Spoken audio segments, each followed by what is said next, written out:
What's up, everyone, and welcome to NFL Nexus, your spot for football analysis that goes way beyond the box score. Today, we are sinking our teeth into the Chicago Bears offseason because they are putting together a fascinating master plan to build a real, honest-to-goodness contender. You know, in a league that's all about splashy plays and pass-happy offenses, the Bears are taking a hard left turn and going old school.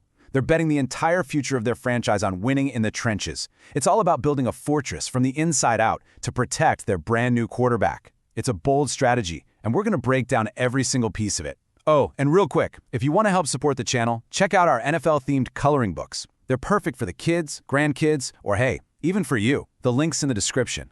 So, let me ask you this. How do you really build a champion in today's NFL? Well, it feels like every other team is desperately chasing the next Tyreek Hill. The Bears are operating on a completely different level. With Caleb Williams, a guy they hope is their franchise-altering quarterback, now in the building, they've made a huge decision.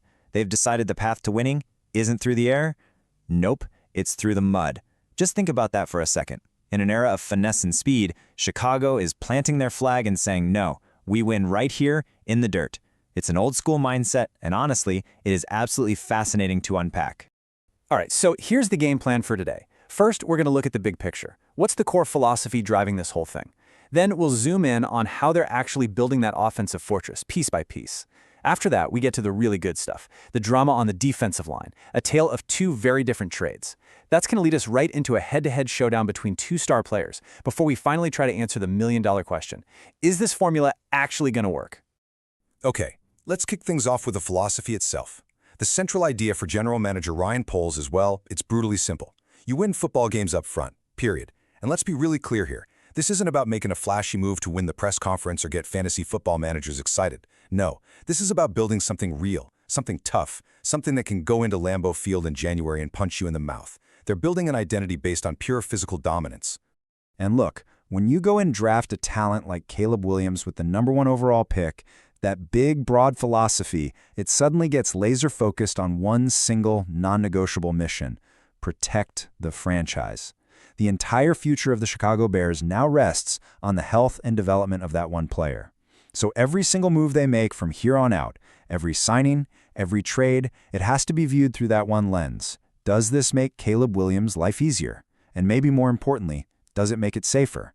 And that question leads us directly to the first major problem they had to solve this offseason.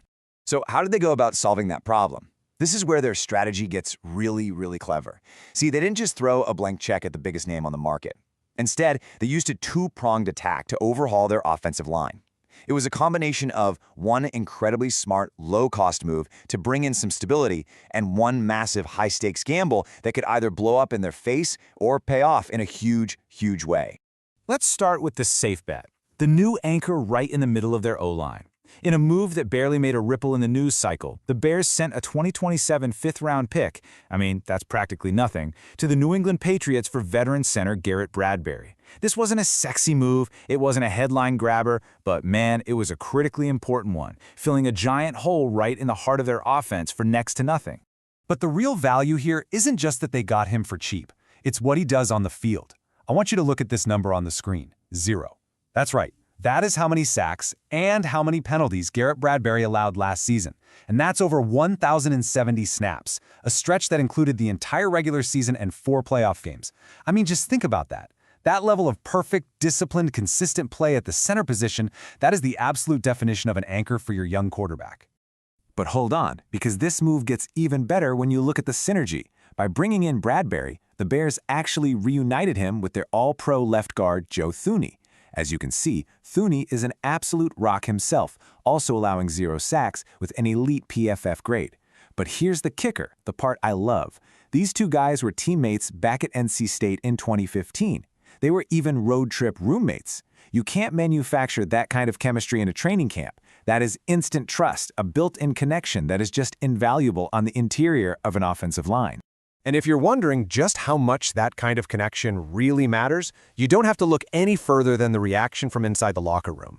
As soon as the trade was announced, Joe Thuney, one of the team's undisputed leaders, immediately posted the news on his Instagram with just 2 simple words: "Let's go." Now that's not just some casual comment. That is a massive vote of confidence. It's a signal that the front office is building this thing the right way by thinking about the human element that turns a good line into a great one. Okay, so the interior of the line is now locked down. It's stable, it's got chemistry, and it was a low-cost move. Brilliant. But that was only part one of the plan. Now we've got to turn to the other major acquisition. And this is a completely different story. The signing of offensive tackle Jedrick Wills Jr. is not a safe bet. It is a calculated, high-stakes gamble. Honestly, this is the kind of move that could define a GM's legacy, for better or for worse. And this signing just perfectly captures the tightrope the Bears are walking. I mean, the reward here is immense. This is a guy who is the 10th overall pick in the draft. He has all the elite physical tools, the size, the quick feet, the power, to be a legitimate franchise left tackle for the next 10 years. If he hits his ceiling, Caleb Williams' blind side is locked down. But the risk is just as big. He missed all of last season with a major MCL injury, and he's really struggled to stay on the field, playing in just 13 games since the start of 2023. The talent is absolutely there, no question, but his availability? That's a massive, massive question mark. All right, so with the offensive line addressed, at least for now, all the attention shifted over to the other side of the trenches. The new goal was to find a monster pass rusher to pair with Montez Sweat and create a truly terrifying defensive front. And what happened next was a dramatic saga full of big names, big money, and a failed physical that changed everything. Now, before we get into all that drama, and trust me, it is dramatic, if you're enjoying this breakdown, do me a quick favor and hit that subscribe button for NFL Nexus so you don't miss our future deep dives. And hey, if you're looking for a fun way to get into the game, check out our NFL coloring books. The link is right down there in the description. Okay, let's get back to the chaos. The Bears' hunt for that second pass rusher led them straight to a superstar, the Raiders' relentless defensive end, Max Crosby. And this wasn't just some media rumor. Reports were flying that Chicago was willing to pay a king's ransom. We're talking potentially 2 first-round picks to get him. For a minute there, it looked like the Baltimore Ravens had swooped in and gotten a deal done, taking him off the market completely. And then, the whole thing just spectacularly blew up. So let's just walk through this, because it is a wild ride. It all starts late last season, when Crosby quietly asks for a trade. Then, this past March, a deal is reportedly done. He's going to Baltimore for a massive package.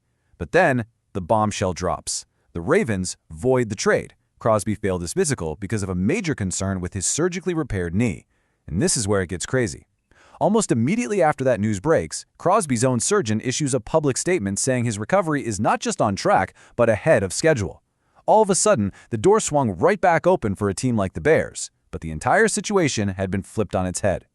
So this chaotic mess created a really fascinating dilemma for the Bears front office. What do you do? Do you still go after Max Crosby, a proven game wrecker, but one who now comes with this huge medical red flag and a price tag that's still through the roof?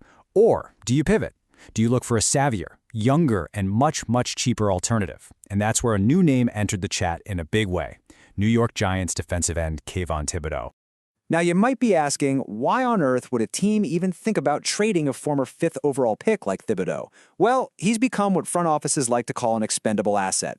Now, that doesn't mean he's a bad player, not at all. It just means the Giants' circumstances have changed. They already paid huge money to another pass rusher, Brian Burns. They just drafted another promising edge guy in Abdo Carter. And on top of all that, Thibodeau is about to enter the final year of his rookie contract. So for the Giants, it might actually make more sense to get a good draft pick for him now, rather than having to give him a massive extension next year. And that creates a golden opportunity for a team like Chicago. So this slide right here lays out the choice perfectly. On one side, you've got Max Crosby. He's 28, he's a proven all-pro, a true force of nature. But to get him, you're giving up 2 first-round picks and a massive new contract, all while gambling on a knee that another team's doctors just said no to. Then, on the other side, you have Kayvon Thibodeau. He's 3 years younger and he's shown flashes of elite talent, like that 11.5 sack season just 2 years ago. The cost? It's a fraction of Crosby's, maybe a single day 2 pick. And yeah, his inconsistency last year is a bit of a concern, but the financial flexibility he gives you is huge. You get a talented player on a cheap rookie deal. It's the ultimate front office dilemma: proven, expensive, and risky versus young, cheap, and promising. Okay, so let's pull the camera back now and look at the whole picture. We've seen the offensive line strategy, that mix of supreme safety and a high upside gamble. We've seen the defensive line drama, the near miss on a superstar, and the potential pivot to a high-value asset. When you stitch it all together, a very clear, very deliberate team-building philosophy really starts to emerge. So when you lay it all out, the blueprint is crystal clear. On offense, you combine the stability and the instant chemistry of the Garrett Bradbury trade with the high upside gamble on Jedrick Wills. On defense, you go hunting for an elite pass rusher to put opposite Montez Sweat, but you do it smartly. You do it patiently, pivoting from a super risky, high-cost target to a potential high-value one.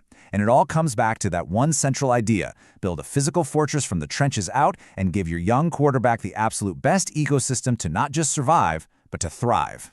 And all of this, all of these moves, this entire philosophy, it all leads to the ultimate question.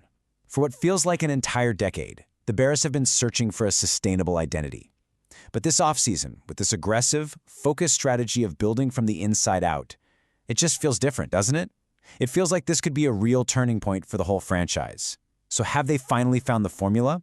Have they put the pieces together to build a team that can not just compete in the NFC, but truly dominate it for years to come?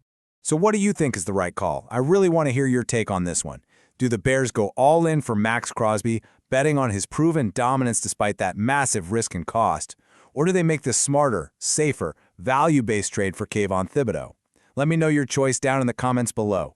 If you enjoyed this breakdown, hitting that like button is always a huge help, and make sure you're subscribed to NFL Nexus for more deep dives just like this one. Thanks for watching.